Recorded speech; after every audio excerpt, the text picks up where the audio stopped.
ကျမ်းမာမှာဆက်ဆံရေးကောင်းမယ်ဆိုတာကကိုကကျမ်းမာတယ်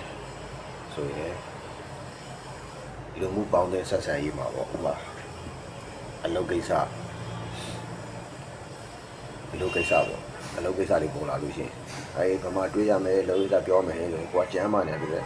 ချက်ချင်းပဲဖြက်လက်လက်နဲ့သွားမယ်ဖြက်လက်လက်နဲ့သွားပြီးတော့စကားပြောရင်လည်းဖြက်လက်လက်နဲ့ပြောနိုင်ဆိုနိုင်တယ်ဒါကျမ်းမာရင်ပေါ့နော်အဲ့တော့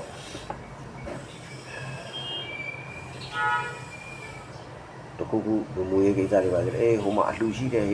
ဟိုမှာကိစ္စလေးရှိလို့ဆိုရင်ကိုကကျမ်းမာနေတဲ့အတွက်ဖြက်လက်လက်နဲ့ကိုအရင်ရောက်သွားမယ်အဲ့တော့ပေါင်းတင်ဆက်ဆံရေးမှာကောင်းတယ်ဥပမာတကယ်ချင်းနေနဲ့ဘီယာတောက်မယ်ဆိုတဲ့ကိုကကျမ်းမာတယ်လည်းသွားမယ်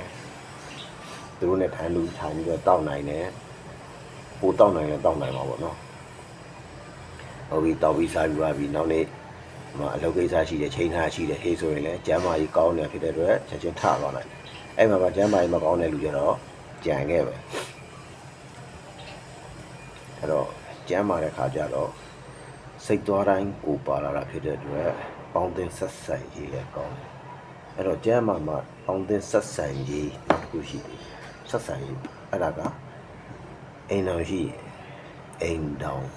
မှုဆက်ဆံရေးအဲ့ဒါတစ်ခုရှိသေးတယ်အဲ့တော့ဆက်ဆံရေးမှာအများကြီးပဲเนาะ